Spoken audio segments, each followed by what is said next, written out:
Karena ini sesuatu yang sangat penting sekali dan akan memberikan suatu pengertian kepada saudara akan apa yang sedang dan akan Tuhan kerjakan. Nah, saya berdoa supaya ini juga masuk dalam rohmu. Sebab kalau tidak, maka kita tidak akan bisa bergerak banyak. Orang yang berjalan tanpa penglihatan yang jelas, kemana dia sedang dibawa Allahnya bergerak, maka orang itu akan bergerak dengan meraba-raba. Nah, pada waktu kita bergerak hanya dengan meraba-raba, kita tidak akan bisa berjalan dengan cepat. Nah, oleh karena itu saya berdoa supaya hari ini Anda perhatikan sungguh-sungguh apa yang saya bagikan buat saudara, karena ini merupakan visi ke depan, sambil kita memperhatikan apa yang selama ini sudah Tuhan kerjakan. Nah, kalau Anda bisa menangkap akan pengertian ini, saya percaya caramu melayani, caramu bergerak, cara saudara melihat ke depan akan berbeda. Oke? Nah, malam hari ini saya ingin mengajak kita belajar tentang apa yang saya sebut dengan nama pola dan siklus waktu Tuhan. Kalau Anda mempelajari firman Tuhan, saudara akan menemukan banyak ayat, banyak indikasi, banyak kebenaran yang menunjukkan bahwa Allah bekerja pertama-tama dengan suatu pola. Tuhan tidak bekerja dengan suatu improvisasi tanpa pola. Makanya Alkitab mengatakan ada istilah rencana Allah. Nah, kalau Allah itu merencanakan, tentu yang dia rencanakan itu sendiri sudah merupakan suatu pola. Adanya suatu bentuk tertentu yang Tuhan sebetulnya kerjakan dan berikan kepada gerejanya lewat kehidupan kita. Yang kedua, Anda akan belajar bahwa ada namanya siklus Tuhan. Siklus itu suatu kondisi di mana Allah bergerak berdasarkan suatu timing, waktu tertentu, dan itu seringkali merupakan sesuatu yang punya pola yang tertentu juga. Sehingga Anda akan melihat dua hal bersama-sama. Yang pertama, Anda akan melihat akan pola, di mana pola itu terjadi suatu bentuk yang berulang-ulang, bentuknya, modelnya sama. Dan secara timingnya, secara waktunya, saudara juga akan melihat bahwa waktu Allah bergerak itu dengan siklus. Nanti akan saya jelaskan, kita akan belajar dari beberapa ayat, lalu saya ingin mengajak Anda melihat akan aplikasinya, apa yang kenyataannya hari-hari ini kita alami, dan selama beberapa tahun terakhir ini kita alami, dan apa yang ke depan ini akan Tuhan kerjakan di tengah-tengah kita. Anda perhatikan baik-baik, saya percaya kalau ini masuk dalam roh saudara, cara pandangmu, cara pelayananmu akan berbeda.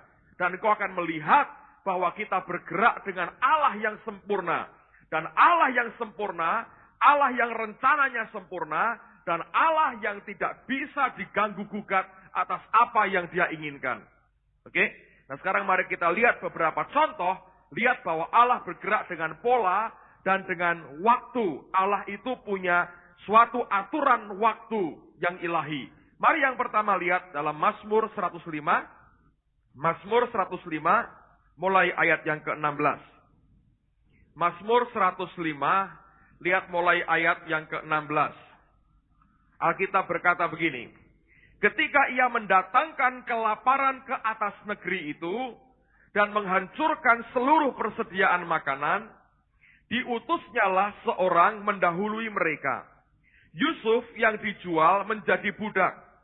Mereka mengimpit kakinya dengan belenggu. Lehernya masuk ke dalam besi. Ayat 19. Sampai saat firman-Nya sudah genap. Jadi selama saat itu belum genap, saudara, Yusuf dengan cara apapun tidak bisa lepas. Tapi ayat 19 berkata, sampai saat firman-Nya sudah genap, apa yang terjadi? Dan janji Tuhan membenarkannya. Pada waktu sampai pada timingnya Tuhan, waktunya Allah, maka janji Tuhan itu akan membenarkannya. Nah, sekarang saya mau gambarkan dengan dua garis, saudara. Ini yang namanya rencana Tuhan. Dalam kehidupan gereja, dalam kehidupan kita sebagai pribadi, ini yang namanya rencana Tuhan. Nah, untuk setiap pribadi, setiap gereja lokal, bahkan gereja yang universal ini, seluruh dunia, tubuh Tuhan, dia punya schedule, dia punya jadwal, Dia punya yang namanya rencana Allah. Ini merupakan waktu Tuhan. Lalu kita akan melihat ada titik-titik tertentu mungkin di beberapa bagian daripada rencana Allah. Di mana kita melihat ada bagian-bagian yang menjadi titik balik atau sesuatu kekuatan yang luar biasa. Nah, di samping itu, di bawah ini, kita punya yang namanya jalan hidup kita sendiri. Nah, kalau kita sebagai orang percaya, Anda bisa melihat akan apa yang Tuhan rencanakan, apa yang Allah sedang kerjakan, makanya orang Kristen itu tidak pernah bisa santai. Dia harus terbuka mata rohaninya, telinga rohaninya, untuk setiap saat mengerti apa yang sebetulnya Allah kerjakan. Pada masa-masa awal, Anda dan saya akan belajar mencoba meraba kemana sebetulnya Tuhan akan bawa kita. Tapi makin kita bergaul dengan Dia, engkau akan melihat suatu pola yang sangat jelas. Nah, rencana Tuhan ini, Dia ungkapkan banyak hal. Lewat firman-Nya, lewat nubuatan, lewat banyak peneguhan. Dari berbagai macam sumber, tiba-tiba engkau akan melihat, oh Allah itu punya maksud atas hidupku. Lalu semua ini Anda akan lihat suatu garis yang jelas dari rencana Tuhan. Tetapi di samping Allah merencanakan, manusia punya jalur atau alur hidupnya sendiri. Nah, kebutuhan yang paling mendesak buat anak Tuhan adalah saudara harus memahami, mengenal akan Dia, mengerti akan jalan-jalannya, tahu akan hukumnya, lalu hidupmu ini disesuaikan dengan rencananya. Berkali-kali Alkitab memberikan contoh kepada kita, orang-orang yang gagal di sini. Apa yang Tuhan katakan seharusnya, kamu sudah tiba di sini, lalu orang ini karena ketidaktaatannya masih bergerak di tempat ini, saudara. Anda bisa bayangkan apa yang terjadi. Segala macam penundaan itu akan berakibat fatal. Dan penundaan terjadi oleh karena ketidaktaatan kita. Contoh paling gamblang ada pada Abraham. Saya pernah sampaikan itu 2 tahun yang lalu dalam family camp, kalau Anda masih ingat. Bahkan lebih dari 2 tahun yang lalu saya sudah bicara soal Abraham. Alkitab berkata, Allah mengatakan kepada Abraham, keluar dari Ur Kasdim ke tanah perjanjian. Tuhan menampakkan diri kepada Abraham, the God of glory, Allah yang maha mulia, menampakkan diri kepada Abraham.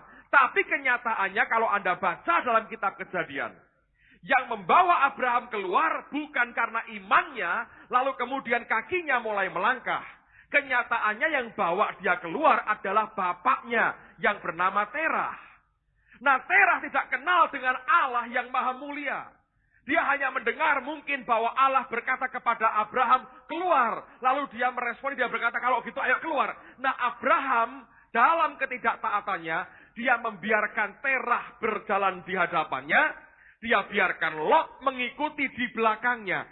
Dia diapit oleh 2 orang yang tidak kenal akan Tuhan, tidak pernah melihat akan Allah, tidak tahu rencana dan janji Allah. Lalu kemudian apa yang terjadi?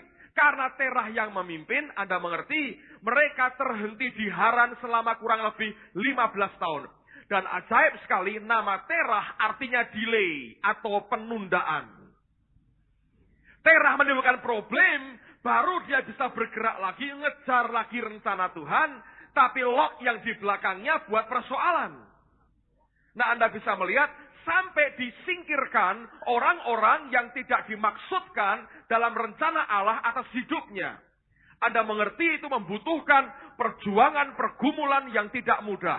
Untuk orang bisa mengerti akan waktu Allah dan dia bergerak sesuai dengan schedule-nya, sesuai dengan waktunya. Jadi kalau hidup kita ini kita atur semau-maunya, saudara sedang menciptakan masalah sendiri di hadapan Tuhan. Karena Allah punya rencana. Segala sesuatu yang tidak sesuai dengan apa yang Dia rencanakan, yang kita lakukan, akan membawa konsekuensi tertentu dalam kehidupan kita.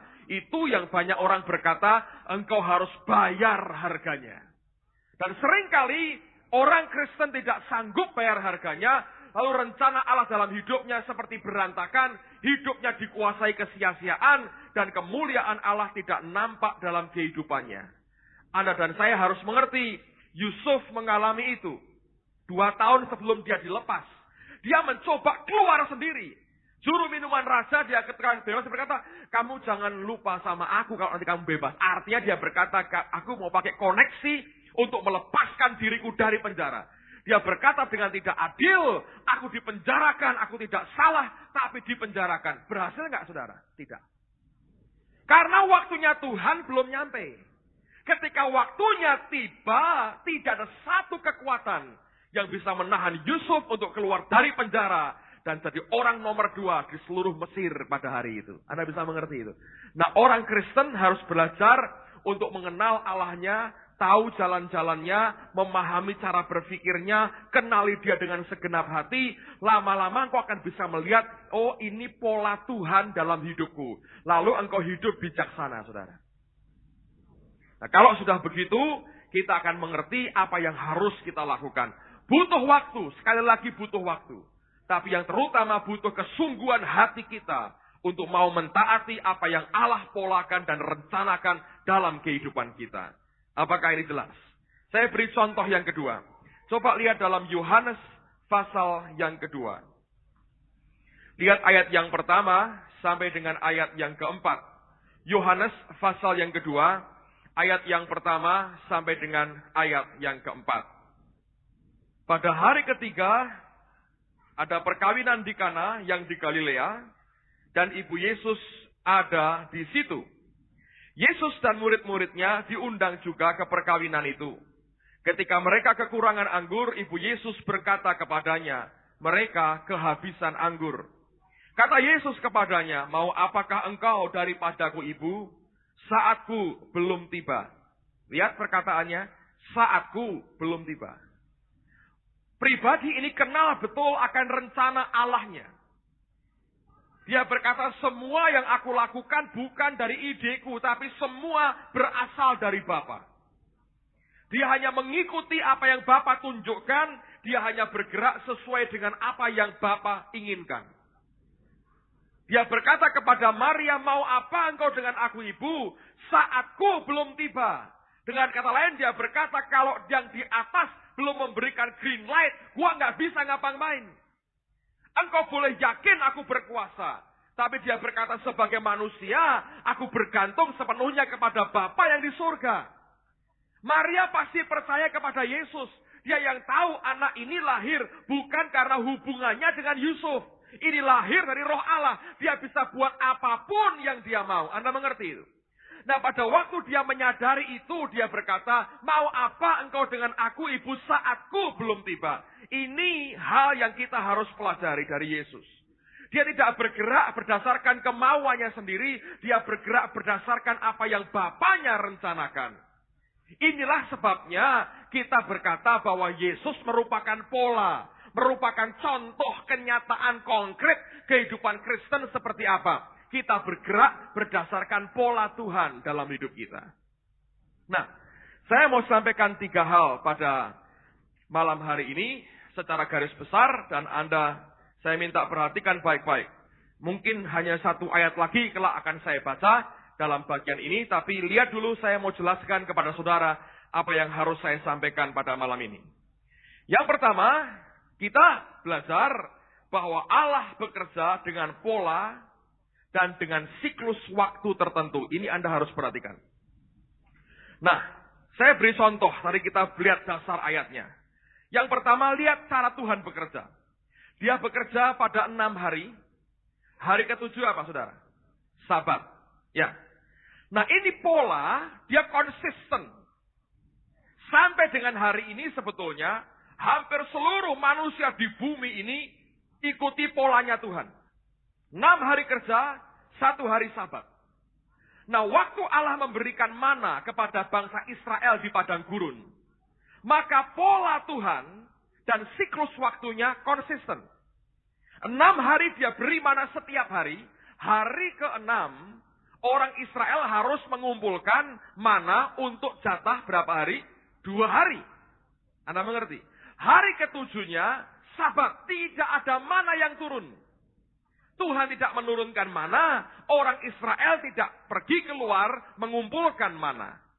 Jadi ini pola dan siklus waktu Tuhan, yang kalau kita mengamati, dia kerja dengan cara yang sangat konsisten. Yang kedua, contoh kedua misalnya. Anda lihat akan tata surya kita. Semua bergerak, peredarannya mengitari bumi konsisten. Kalau ada yang nyeleweng sendiri, bahaya. Makanya orang bisa menentukan waktu. Kenapa? Karena ada yang konsisten. Dari mana asalnya? Itu polanya Allah. Artinya Allah kita kerja dengan pola, Allah kita kerja dengan siklus waktu yang begitu rapi dan begitu sempurna. Contoh ketiga, Alkitab mengatakan, lihat perintahnya. Tahun Yobel harus diadakan. Kapan terjadinya? Setiap 49 tahun sekali. Tahun ke-50 Yobel, itu pola Tuhan. Orang Israel tidak bisa seenaknya mengatakan, ya tahun depan Yobel. Setelah Yobel mereka berkata, kurang rasanya ya, tahun depan Yobel lagi. Gak bisa. Mereka harus ikut akan polanya Allah. Konsisten dengan apa yang dia lakukan. Inilah yang saya katakan, Allah bergerak dengan pola dan siklus waktu yang begitu rapi dan begitu konsisten. Kita harus jeli melihat semua itu, lalu Anda bisa melihat akan rencananya dan jalan pikirannya. Contoh berikutnya yang saya kagum adalah Musa. Musa hidup 120 tahun. Dan itu tepat dibagi 3, saudara. 40 tahun pertama di mana? Di Mesir, istana Firaun. 40 tahun kedua di mana? Di gurun, di tempat mertuanya, Yetro, gembalakan, sendirian. 40 tahun ketiga, apa yang dia buat? Memimpin orang Israel keluar dari Mesir, berjalan di padang gurun. Sampai dia mati. Itu pun karena ketidaktaatan. Anda lihat, 40. Dan kalau Anda melihat akan pola itu, saudara akan melihat suatu pola Alkitab yang begitu luar biasa dari apa yang Tuhan tunjukkan kepada kita. Lihat lagi, coba Anda buka pada Matius pasal pertama. Nanti di rumah dihitung ya, saudara ya. Tapi saya akan bacakan saja ayat 17. Supaya Anda ngerti bagaimana ini Tuhan itu kerja dengan siklus waktu. Dan ini harus kita perhatikan. Matius 1 ayat 17. Jadi seluruhnya, perhatikan. Ada 14 keturunan dari Abraham sampai Daud. 14 keturunan dari Daud sampai pembuangan ke Babel. Dan 14 keturunan dari pembuangan ke Babel sampai Kristus. Lihat, dibagi 3. 14 keturunan, 14 keturunan, 14 keturunan. Lihat, bukankah ini Allah bergerak dengan siklus waktu? Kalau bukan karena siklus waktunya, dan tentu setiap titik ini punya reason, punya alasan tersendiri. Kalau bukan oleh karena ada alasan Tuhan, tidak mungkin Allah menulis 14 keturunan, 14 keturunan, 14 keturunan. Berarti kita melihat ada pola Tuhan dan siklus waktu Allah. Saya berdoa, contoh-contoh ini cukup jelas. Yang terakhir saya beri contoh. Ada 3 orang yang saya perhatikan punya siklus yang mirip sama. Yang pertama Yusuf, yang kedua Daud, yang ketiga Paulus. Mereka dari saat diurapi atau start kenal Tuhan, atau start mereka lihat penglihatan, sampai penggenapannya, kira-kira ketiga-tiganya ini perlu waktu 13 tahun untuk menantikan Tuhan. Menggenapi apa yang Tuhan janjikan sendiri. Dari saat Daud diurapi sampai jadi Raja Yehuda, kira-kira 13 tahun. Dari Yusuf terima penglihatan sampai jadi Raja muda di Mesir, kira-kira 13 tahun. Dari Paulus bertobat sampai diterima oleh Rasul-Rasul, kira-kira 13 tahun, saudara. Jadi ini siklus waktunya Tuhan sama. Dan kita ini pernah diberi Tuhan siklus yang sama. Ya ini gedung ini, saudara. Anda mungkin pernah dengar, tapi saya mau saksikan lagi supaya Anda tahu itu. Dan ini Tuhan bicara dengan saya, jadi ini jelas sekali. Terjadi tahun 91 yang lalu.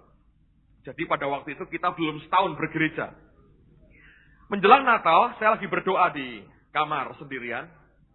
Hadirat Tuhan indah sekali, dan pada waktu itu Tuhan mulai bicara kepada saya begini. Anakku, umur berapa Yusuf terima penglihatan? Saya bilang umur 17 Tuhan. Umur berapa penglihatannya tergenapi? Umur 30. Jadi berapa tahun Yusuf itu menunggu? Saya bilang, 13 tahun Tuhan. Dia balik tanya, tahun berapa kelompokmu ini aku lahirkan secara rohani? Saya bilang Maret 1979. Terus saya tanya, tahun depan tahun berapa? 92 Tuhan. Itu Desember 91 saudara. Saya bilang 92. Jadi Maret 92 kelompokmu ini sudah berapa tahun eksis? Saya bilang persis 13 tahun Tuhan. Lalu Tuhan berkata, kamu tunggu nanti Maret 92.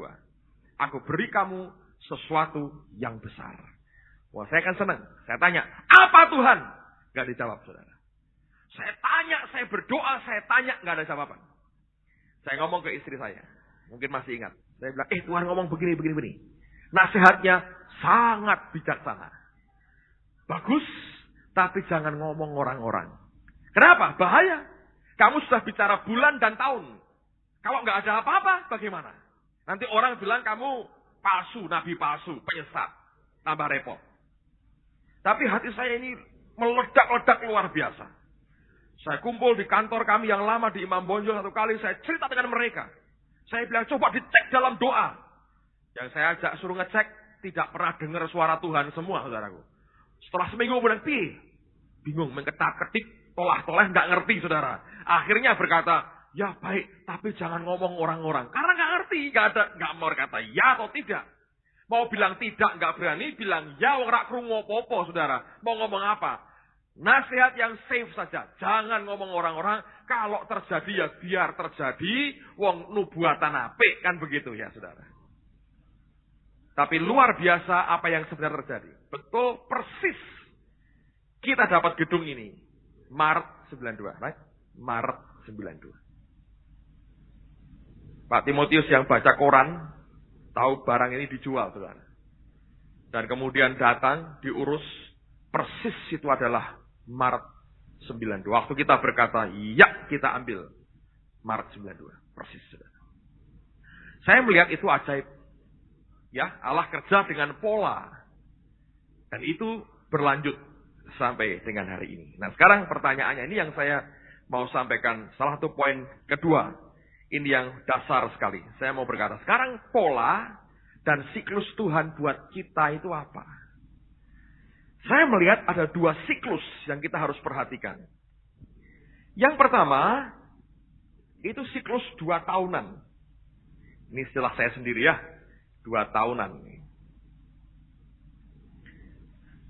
Ini apa? Adalah tugas yang Tuhan bebankan buat kita untuk mengadakan proyek-proyek yang sifatnya besar dan seringkali nasional. Itu dimulai tahun 1980. Kita buat yang namanya Jambore pelajar se-Indonesia. 1000 pelajar. Pertama kali dibuat dalam sejarah Republik Indonesia. Itu gabungan kita join dengan Pak Yerim Yarim almarhum di Tawangmangu. Terus dibuat lagi tahun 82. Ini ya setiap 2 tahun terus. 84, 86 kita ada acara. 88, 90, 92. Ini terus. 94, 96. Ini family camp. Ada tahun ini Holy Ghost meeting. Setiap 2 tahun dan sebagian besar di Tawangmangu. Makanya itu daerah kita apa sampai teko-teko aneh gedungnya kita ngerti persis. 1, 2, 3, 4, 5, 6, 7, 8, 9 kali.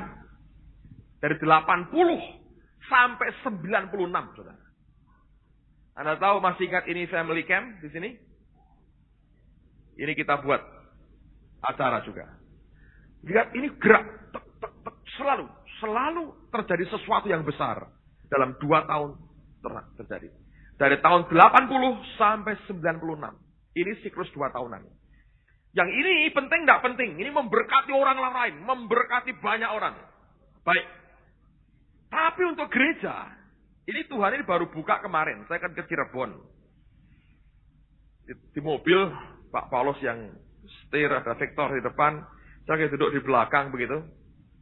Tiba-tiba kan dibuka mata saya. Saya lihat. Dan sepanjang hari itu saya ngerti Tuhan bicara sesuatu. Saya sadar bahwa Allah bergerak untuk gereja ini, lokal ini aja. Kita nggak usah ngurusi yang lain dulu. Ya, itu bagian dari pelayanan, saudara. Baik, ini ada jambore hamba Tuhan, desa, Indonesia berdoa, segala macam di sini. Sampai lupa satu persatunya. Tapi ada siklus 3 tahunan. Ini yang saya mau ceritakan. Ada yang 2 tahunan, ada yang 3 tahunan. Jadi kalau ini saya baca begitu kira-kira tahun ini nggak ada apa-apa ini. Santai aja. Tapi ntar kalau sudah mulai 98, hati-hati. Kadang-kadang itu munculnya mendadak. Nah, ini apa yang saya mau sampaikan, ini kita lupakan sedikit apa-apa. Tahun ini nggak ada apa-apa, kira-kira. Tapi ini yang terjadi sekarang. Siklus 3 tahunan. Siklus ini yang rupanya kemarin Tuhan tunjukkan dengan saya jelas sekali. Dan saya mau bagikan hari ini, Anda lihat terutama saudara ketua MK, perhatikan betul-betul. Karena kalau Anda melihat, saudara akan bergerak bukan berdasarkan perasaanmu. Wah lagi malas, lagi enggak. Anda tahu engkau harus mengikuti akan polanya Tuhan. Nah mari kita lihat sama-sama. Kita ini gereja mulai tahun 91. Ini siklus 3 tahun pertama. Pertama ya. Gereja ini mulai. GKI Injil Kerajaan ini mulai. Dulu kita meeting, kasih nama apa? Gloria, segala macam, tetek bengek. Suka ngomong sama saya, kasih nama Injil Kerajaan. Dan itu nama roto aneh, gitu. Biar kasih. Saya melihat siklus pertama, 3 tahun pertama kita, 91 ya, 92, 93, 94. Siklus pertama. Ini dimulai dengan ulang tahunnya Pak Timotius. Ini puncaknya ulang tahunnya Victor. Gampang ngeling-ngelingan nih saudara. Orang yang ngalami itu tidak bakal lupa ya. Terjadi. Ini siklus 3 tahun pertama. Dari mulai berdiri sampai 94. Awal 91 sampai awal 94. Ini siklus pertama. Nah apa yang saya lihat saudara? Saya renungkan lagi peristiwa 3 tahun ini. Buat saya ada beberapa poin yang penting sekali. Di tahun ini yang terjadi saya alami tahun 92. Saya ketemu dengan Holy Spirit. Itu yang merubah pelayanan, merubah segala-galanya. 92. 91 saya mulai dengan seminar akhir zaman New Age. Tuhan bilang stop. Lebih baik kenalkan orang akan Tuhannya daripada mengenal setan. Minggu lalu, beberapa hari lalu ada orang dari Surabaya telepon. Pak, Bapak bisakah khotbah di tempat kami kapan? Januari 98. Walah masih jauh saya bilang. Lah kapan itu tuh pas lebaran Pak? Nggak bisa bantu istri di rumah saya berkata. Lalu saya iseng. Saya diminta bicara apa toh? New Age Pak. Pray. Sudah kukut New Age-nya saya bilang. Kaget dia bilang. Oh kenapa Pak? Saya bilang lebih baik orang Kristen dikenalkan Tuhannya lebih baik daripada kenal setan. Nggak ada gunanya. Kaget. Tapi Tuhan kerjakan 91. Era itu berhenti. 92 saya kenal Holy Spirit. 93. Selama setahun saya nggak keluar pelayanan. Hanya di dalam aja. Khotbah hanya minggu di gereja atau Kamis. Selebihnya saya tidak ke Jakarta, nggak ke Surabaya. Setahun penuh. 93. Dan itu merupakan sesuatu yang tidak mungkin dihilangkan, nggak bisa. Itu pertama kali kita ngalami Tuhan bongkar hidup orang di depan mata. Itu pertama kali. Heran, saya lihat ada laki perempuan duduknya pisah. Dia pertama kali khotbah nggak ngerti siapa-siapa. Dan doakan lakinya, jebret, perempuannya didoakan jatuh nangis-nangis. Dia bisa bilang, zing, kamu pacaran sama dia ya? Bisa tahu. Duduknya pisah jauh. Waktu masuk kebaktian nggak barengan. Ketahuan dibongkar, beng, bingung saudara. Wah kalau Anda ikut tahun-tahun itu, seru saudara. Anda lihat, saya bilang. Tapi itu bagian dari pengalaman yang menurut saya hebat, ilahi sekali. Bongkari, jebret, luar biasa. Tapi rupanya saya belajar ketika dikerjakan dengan Tuhan, kekudusannya, di sini Allah itu sedang menata kepemimpinan dalam gereja. Tuhan berurusan dengan hidup saya luar biasa tahun-tahun ini. Luar biasa. Semua yang paling tidak enak saya telan setelah ketemu Roh Kudus. Jadi Anda dengan mimpi-mimpi pengen ketemu Tuhan, lalu Anda akan mengalami yang luar biasa. Memang luar biasa. Dibuat entek-entekan, resik, entek amek, diinjek-injek habis, saudara. Selalu begitu. Habis ketemu Tuhan, langsung nih. Nah, ini yang seringkali orang Kristen nggak ngerti kan. Jadi pengen begini, tahu. Tapi yang terjadi ini 3 tahun pertama terjadi seperti itu. Ini masa sunyi. Nah ini puncaknya nanti 94, saudara. Ini persis pada hari ulang tahunnya Victor. Jedir. Udah jadi sak gereja lagi, saudara. Ini fakta, historisnya begini. Ini 3 tahun pertama. Allah gerak kayak begini. Dari, waduh, ini hebat, saudara. Ini pengalaman luar biasa buat saya. Luar biasa, habis-habisan. Hantam di banting-banting kayak begitu. Luar biasa. Dan saya harus belajar, kayak tangan saya dilatih berperang.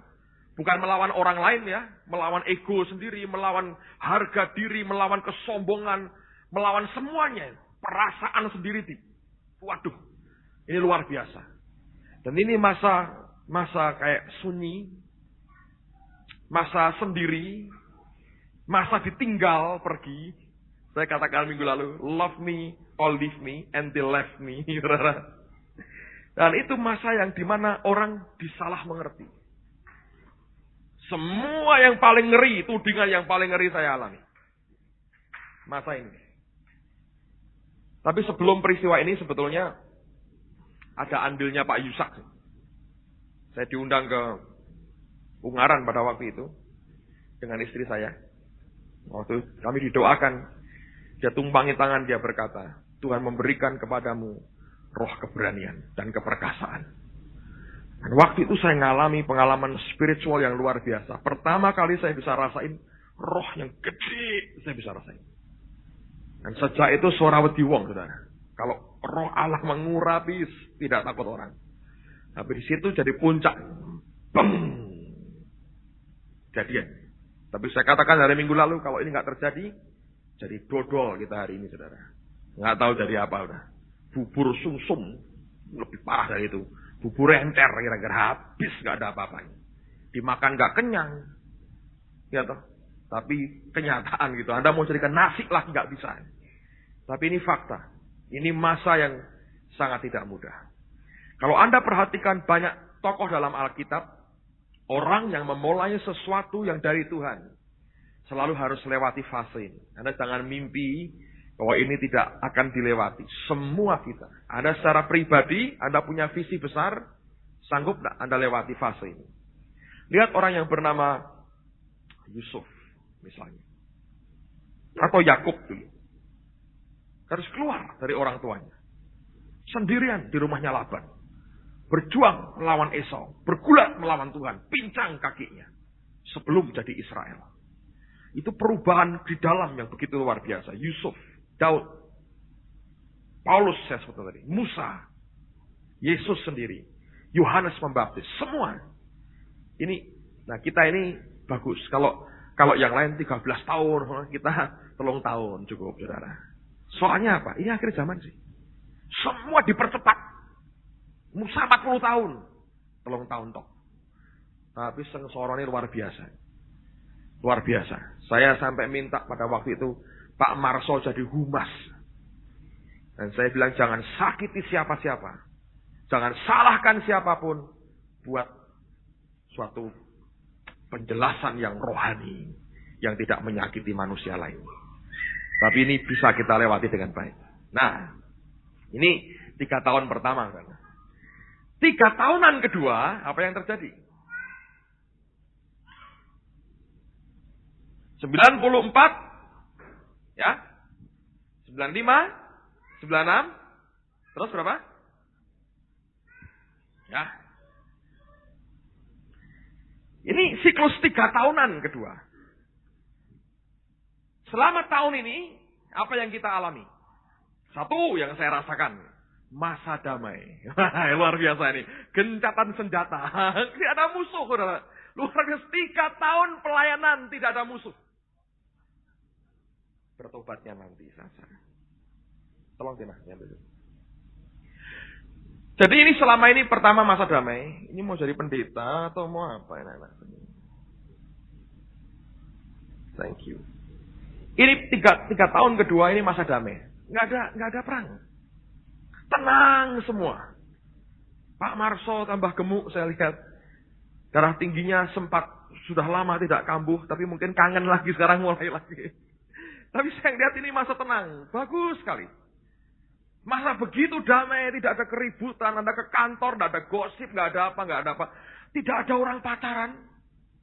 Ini karena sudah selesai, jadi ini pada muncul sekarang. Mulai kita tutupi satu-satu supaya ambles lagi. Tapi ini mulai nggak ada pacaran, nggak ada apa.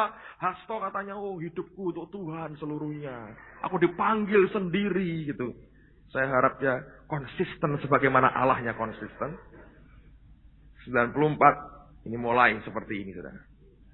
Damai. Kenapa? Damai, saudara. Tidak ada apa-apa. Tenang sekali. Tapi saya tahu bahwa ini masa untuk membangun suatu fondasi. Dan memberikan arah kepada jemaat. Mau seperti apa sebetulnya? Dengan kata lain, warnanya apa? Ada satu taste tertentu yang dari Tuhan yang mau ada di tengah-tengah kita. 3 tahun ini, saudara. Namun, saat ini merupakan tahun-tahun di mana kita mencoba mencari, meraba akan pimpinan Tuhan.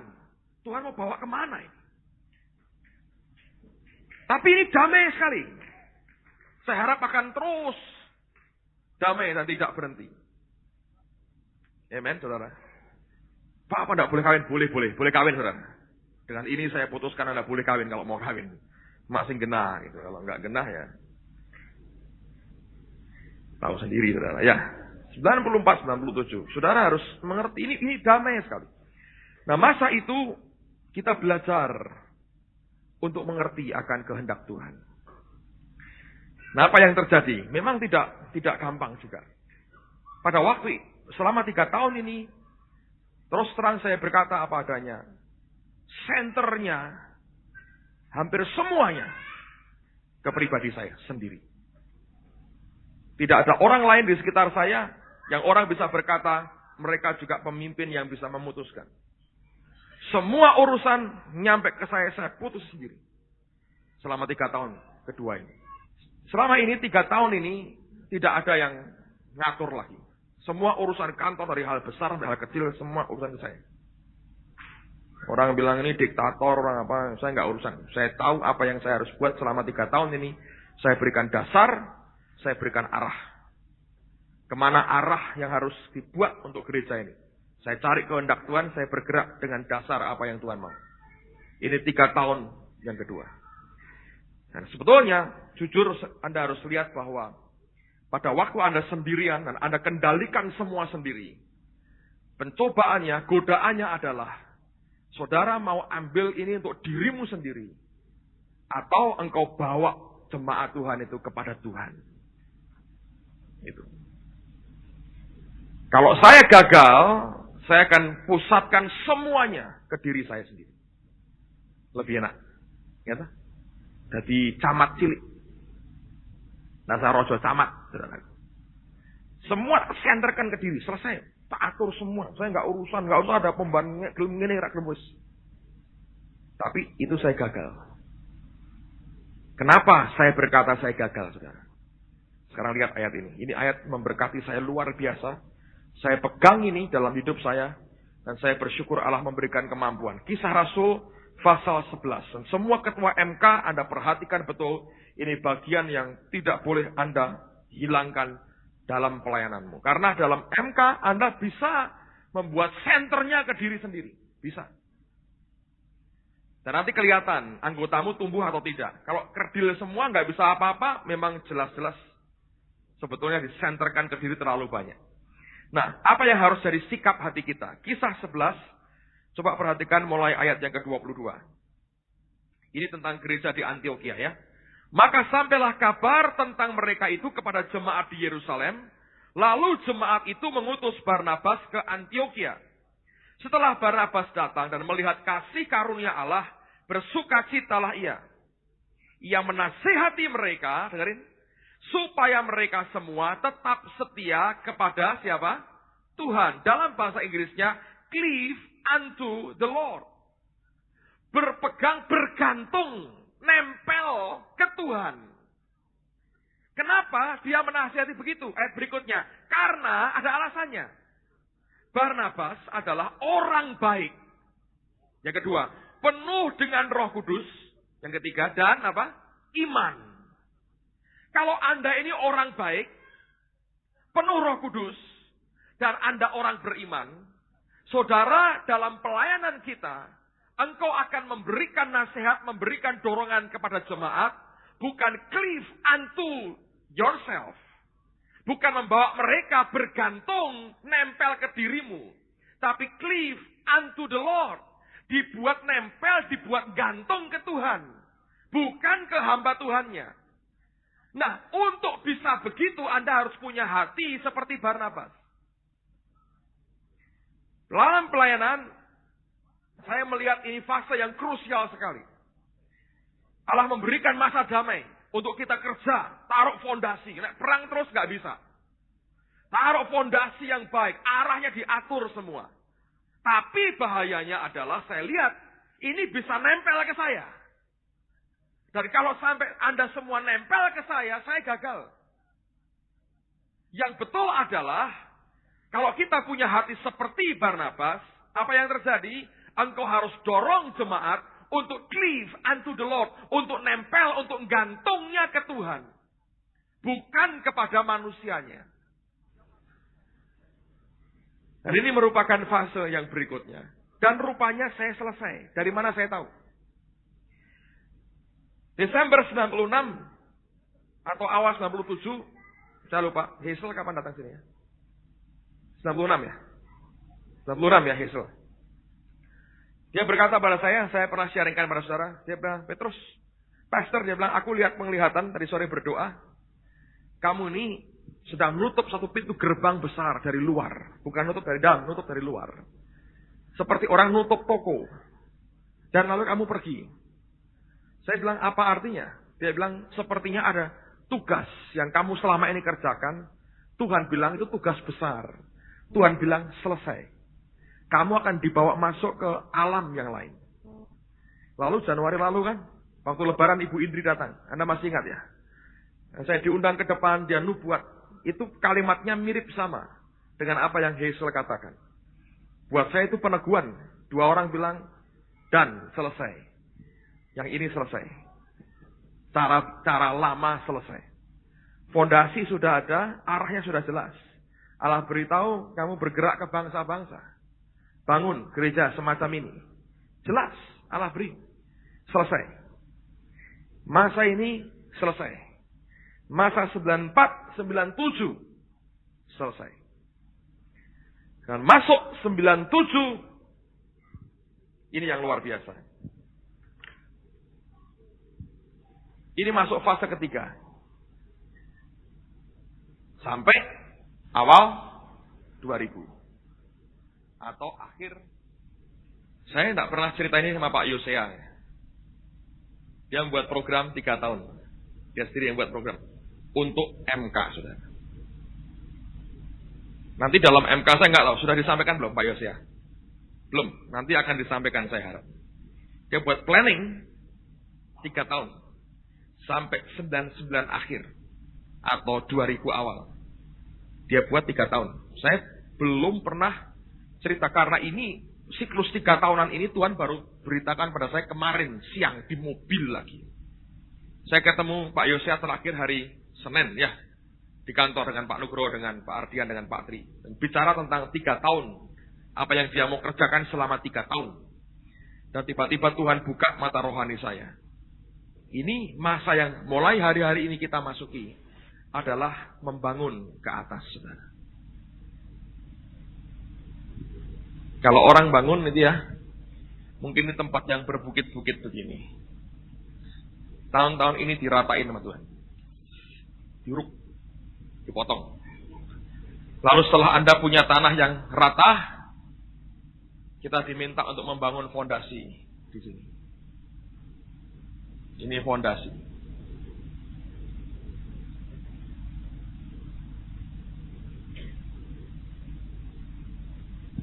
Dan sekarang kita diminta untuk membangun ke atas. Kenapa saya berkata bahwa ini kita masuki sebagai periode 3 tahun yang ketiga?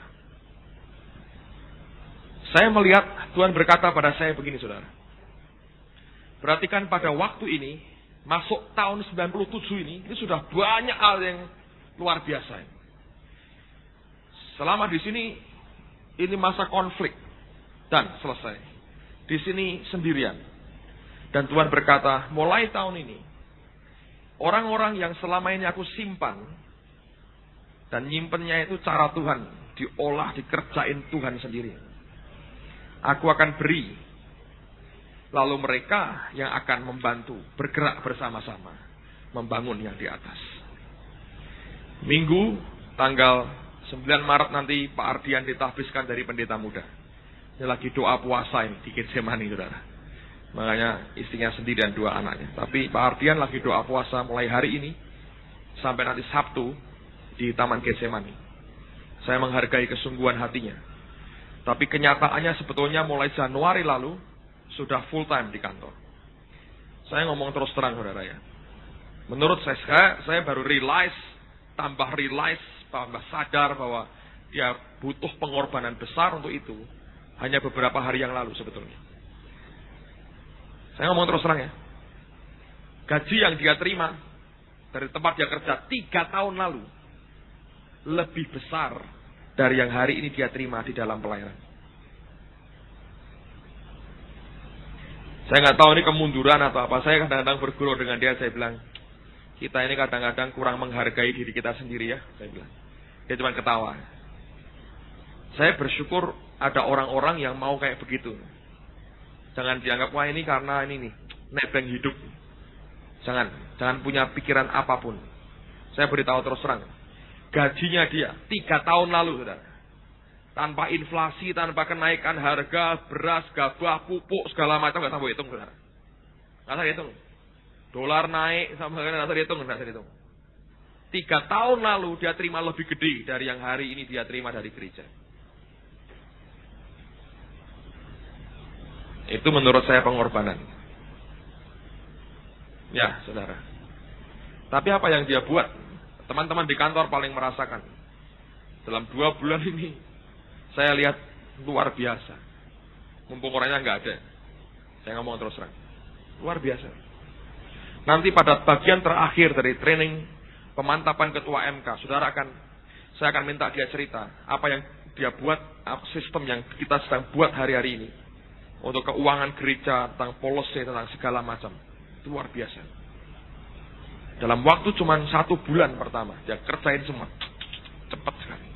Saya tahu bukan karena kemampuan manusianya ya, Tuhan menyertai dia. Tapi saya lihat penyertaan itu, saya berkata, Tuhan, kami tidak pernah punya orang semacam ini. Menurut saya ini mungkin momentum terbaik hidupnya. Ini karya terbaik hidupnya.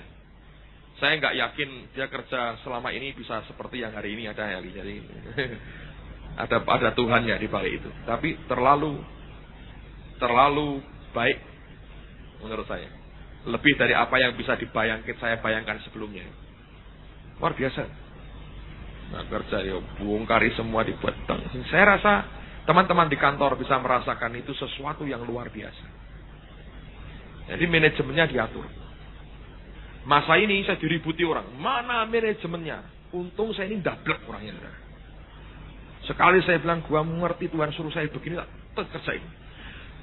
Tuhan, kalau Tuhan ngomong gini dari dulu lebih enak. Nggak diomongin. Pokoknya gini, udah. Kadang-kadang ada saudara yang meres sedikit, gitu ya.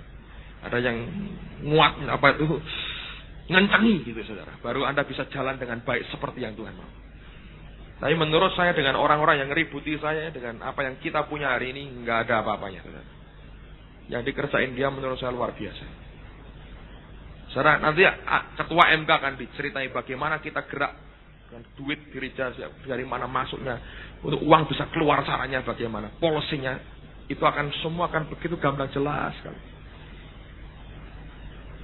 Dan untuk orang di gereja ini bisa manipulasi duit gereja, pendetanya kalau mau manipulasi harus kong kali kong sama at least 4 orang. Kalau 4 orang ini bisa, saat gereja mlebu neraka kabeh, saudara, menurut saya. Ya sudah kecekel dhuwur-dhuwure gini kabeh. Golek pangan semua, mati bareng sudah kalau sudah begitu. Dan ini dibuat begitu rupa, dan itu menurut saya Tuhan. Selesai, yang model begini selesai. Yang fase begini selesai, dikepras, fondasi dibangun, selesai, bangun. Fondasi tidak terlalu kelihatan, dibalem soalnya. Ada perlu ketenangan. Yang saya tahu dari orang-orang yang borong-borong itu, kalau ngecor, sinar matahari harus memadai, ya. Curah hujan jangan terlalu banyak, airnya harus disirami dengan baik. Ini ada aturannya semua. Perlu kedamaian untuk buat fondasi yang benar. Kalau enggak, rontok semua. Tapi sekarang dia bawa kita pada 3 tahun yang ketiga. Saya bilang kita diajak Tuhan, dia bilang bawa naik sekarang. Nanti ini yang terjadi. Yang kedua, saya bersyukur sekali. Kita sudah buat janjian sama Pak Yosia nih. Kerjain MK sampai tidak ada waktu lagi buat ciki. Ya toh. Kerjain MK sampai tidak ada lagi ciki yang bisa dibuat. Tinggalin semua. Nah, apa yang terjadi? Saya dari dulu terus terang, kita ingin sekali punya satu gereja sel. Nah, sekarang kita tahu gereja sel. Dulu kita tahu harus punya grup-grup kecil rumah tangga. Tapi nggak ada satu orang pun yang capable untuk handle itu, sudah. Tapi Tuhan buka mata hati saya dan rohani saya. Tuhan bilang jangan khawatir, gua punya orangnya. Saya tunggu waktunya. Satu lagi. Pak Adi datang nanti April Mei, Pak Yos ya. Kalau tahbisan lagi masih ada waktu. Nah, apa-apa. Tapi saya serius sekali. Dan ini kalau terjadi, saudara, saya bilang ini luar biasa. Ini luar biasa. Sebab untuk orang jalankan MK, nggak bisa disambi. Dan Anda harus punya anointing khusus. Anda tahu betapa susahnya hanya minta ketua MK memberikan laporan. Betul nggak Pak Tri? Tanya Pak Tri. Pusing. So, jangan tambah rontok ya Pak ya. Untuk ketua MK ngasih laporan aja saudara. Setengah mati. Tidak mungkin disambi. Harus dikerjain dengan bagus. Segenap hati. Ya, lihat untuk dikumpulkan semua datang aja, enggak semua datang. Itu hal yang tidak terlalu mudah sebetulnya. Makanya harus ada orang yang memberikan hidupnya. Dan saya bersyukur ada. Siap. Tunggu waktunya Tuhan. Saudara, ya. Bagus. Saya lihat, waduh Tuhan. Tuhan noto, saudara. Itu luar biasa. Nah, apa yang terjadi sekarang? Sekarang ngomong MK dulu saudara ya. Nanti akan dijelaskan lebih rinci, saya kasih gambarannya. Saya harap ini masuk dalam hidupmu. Anda kerjain MK, Anda tahu engkau jalan sesuai dengan timingnya Tuhan. Anda tidak kerjain, Anda tahu engkau sedang membuat delay, tertundanya tentang Allah. Makanya Anda harus kerjakan dengan segenap hati. Ini 3 tahun ini akan luar biasa. Saya melihat ada beberapa hal yang kita perlu lihat sama-sama soal mesbah keluarga ini. Dan 3 tahun ini adalah eranya buat mesbah keluarga ini. Harus berhasil. Harus dari pasti bisa. Karena ini maunya Tuhan. Di tengah-tengah kita ini ada 3 kelompok orang.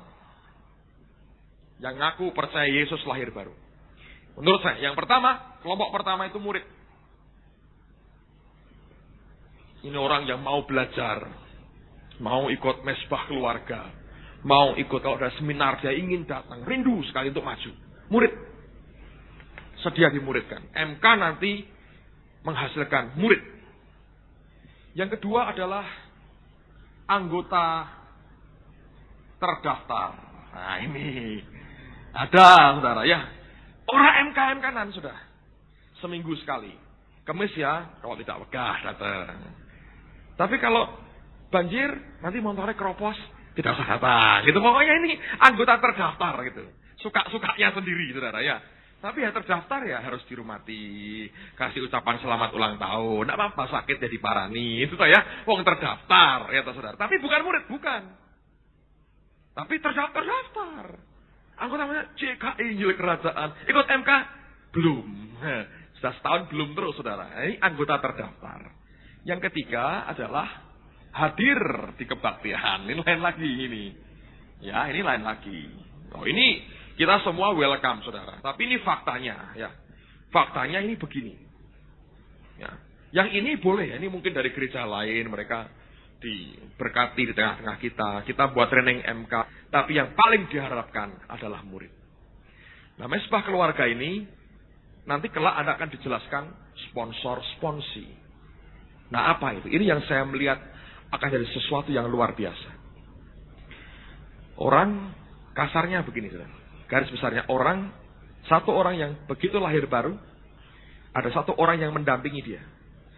Dipimpin terus, dan Anda diberi materi, pokok-pokok dasar, apa yang harus Anda sampaikan, buat kontak dengan dia, terus selama setahun.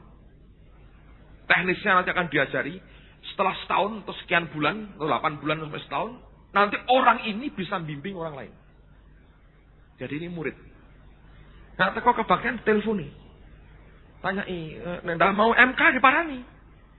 Saya memang maksud tadi ada anggota terdaftarnya dia. Saya bilang, oh nggak mau MK, nggak apa-apa. Kemarin diparani lah MK-nya sharing ini. Yuk baca Alkitab. Parani omain ya perlu saudara. Coba dibaca. Saya baca belum. Yuk dibaca bareng-bareng. Begitu loh. Setahun. Saelek-elek menurut saya kalau begitu saudara, tetap jadi baik di antara yang tidak baik saudara ya. Lumayan. Minimal dia tahu, minimal ada sesuatu, ada orang yang care hidupnya. Didampingi selama setahun, lihat. Ya kita harus melihat fakta, tidak semua gandum toh. Lalang juga ada ya.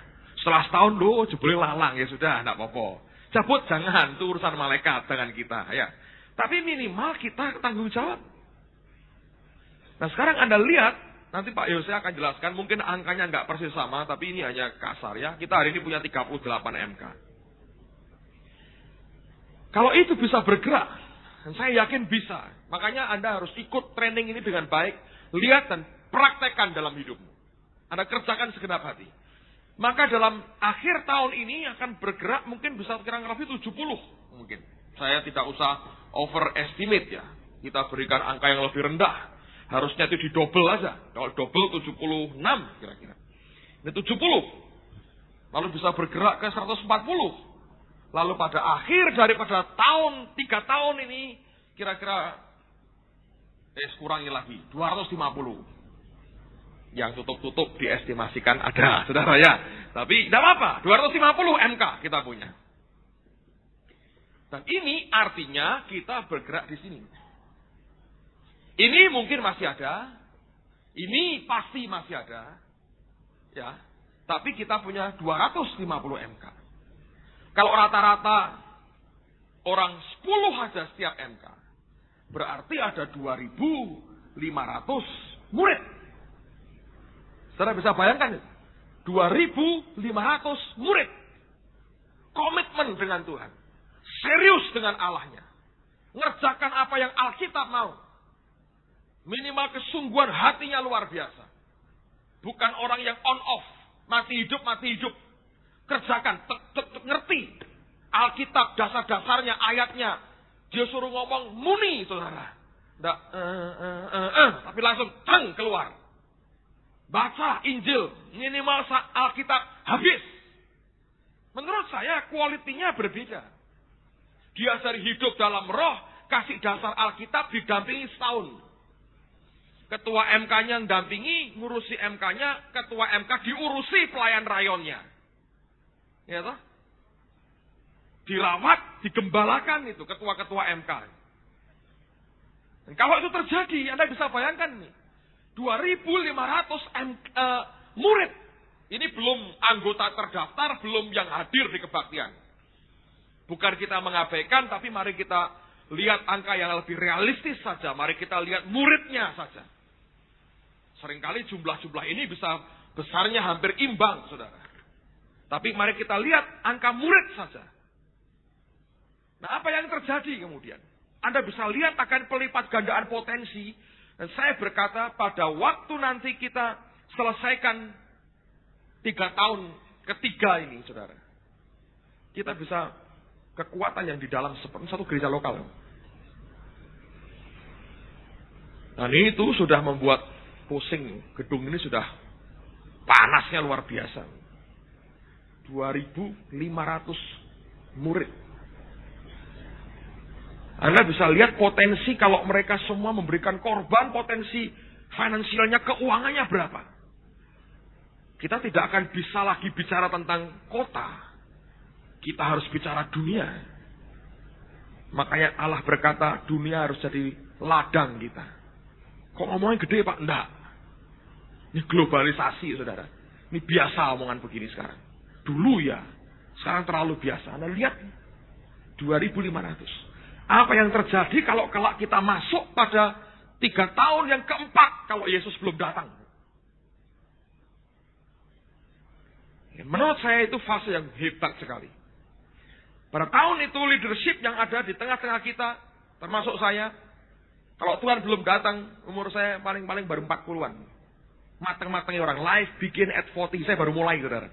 Bayangin saya baru mulai ini, belum mulai ini. Life begin at 40. Saya bisa bayangin. Kita masih punya resources yang hebat. Ini kita bicara tentang apa yang Allah beri. Lihat ke depan. Saya bilang, saya yakin ini akan terjadi. Cuman tetap saya berkata, mesti ada orang yang bayar harganya di sini.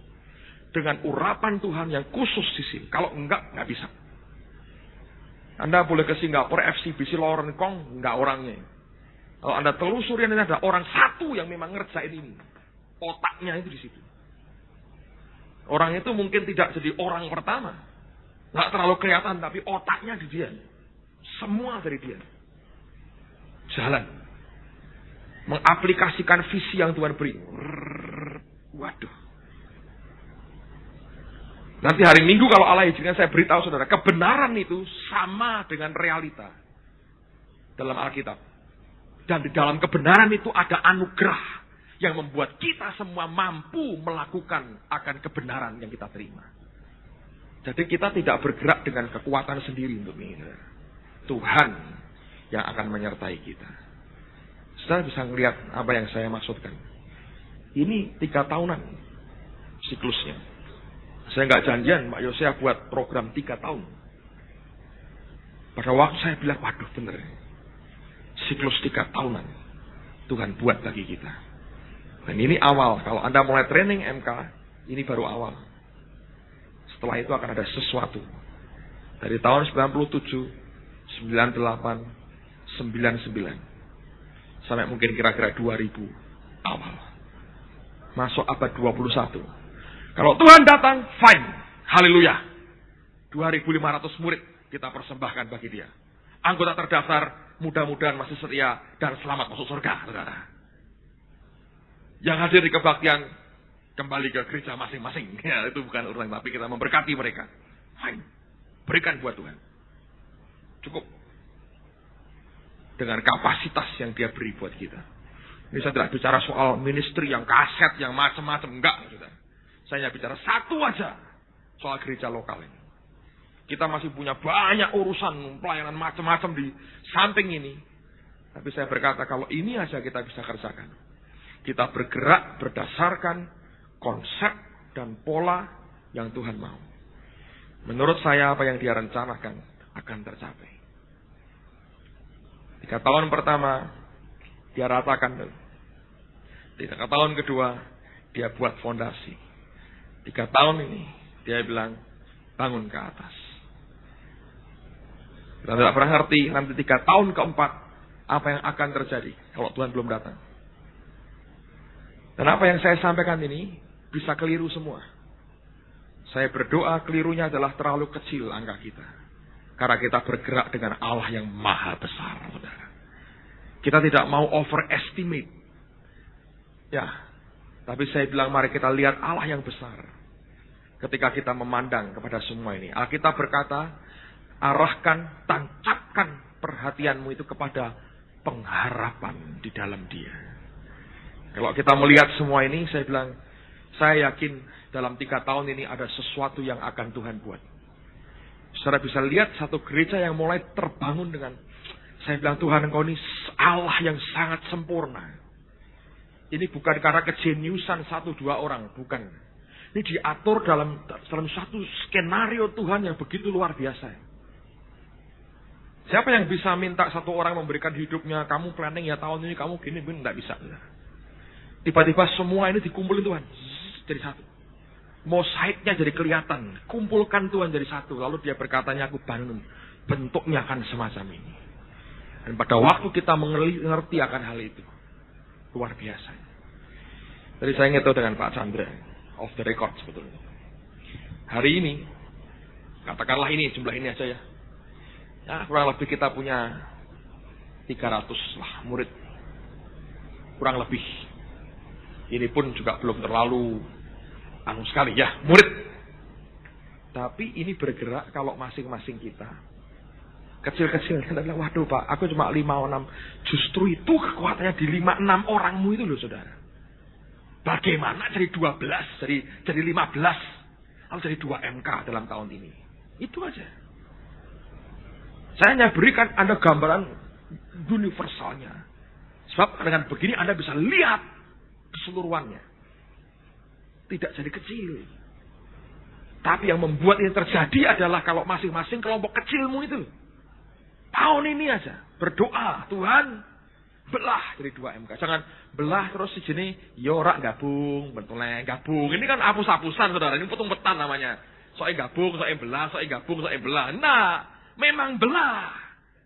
Makanya trainingnya mesti ikuti dengan baik saudara. Tempatnya Bu Suwani sudah belah berapa kali? 2 kali, 3 kali, 3 kali. Sekarang ada berapa? Bu, 8? 10, masih banyak, saudara. Sebentar lagi belah ke-4 kali saya berdoa. Bisa. Wah, tidak ada karena sebetulnya. Anugerah Tuhan besar buat kita. Bisa, saudara. Wah, anak lihat gede ini enak Pak. Iya, tapi ini hanya terjadi kalau yang cilik-cilik di tengah-tengah kita ini jalan. Kalau pelayan rayonnya itu bisa menelponi ketua MK-nya seminggu 2 kali aja Anda telponi. Tanyai kabari piye MK-mu piye Anda cek gitu aja. Semua dibangun. Bagus, bisa. Kenapa tidak? Yang bisa ngerti ya saudara. Ini siklusnya begini. Kembali saya berkata. Lihat silsilahnya Yesus saja 14 keturunan. 14 keturunan. Allah beri siklus untuk buat kita. Pas. Sampai akhir abad ini selesai. Kalau Yesus datang, puji Tuhan. Saya pengen itu, saudara. Kumpul dengan Tuhan itu paling enak. Kumpul dengan dunia, nyebeli, saudara. Ya, kumpul dengan Tuhan. Haleluya. Jangan berkata, kalau begitu puji Tuhan, utangku selesai, semua selesai. Mungkin tidak ada, harus tinggal bayar utang dulu. Makanya jangan punya beban atau segala macam urusan ya. Tapi ini selesaikan. Puji Tuhan, istriku berubah dari kayak malaikat. Nah sih, Anda harus selesaikan dulu urusan keluarga. Tapi saya berkata kalau selesai, fine. Kalau Tuhan berkata masih banyak lagi yang harus dikerjakan, tunda karena kasih karunia-Nya, kita masuk 3 tahunan yang keempat. Anda akan lihat sesuatu yang luar biasa akan Tuhan beri. Oleh karena itu kita mau konsisten dengan ini. Nanti kelak Anda akan segala sesuatunya harus lewat MK. Sekarang kami sedang mulai merumuskan satu persatu, kami arahkan ke situ. Anda mau kawin? Baik, saya mau berkati. Saya minta surat pengantar dari RT Anda, ketua MK. Belum ikut MK Pak, ikut dulu cari MK dulu.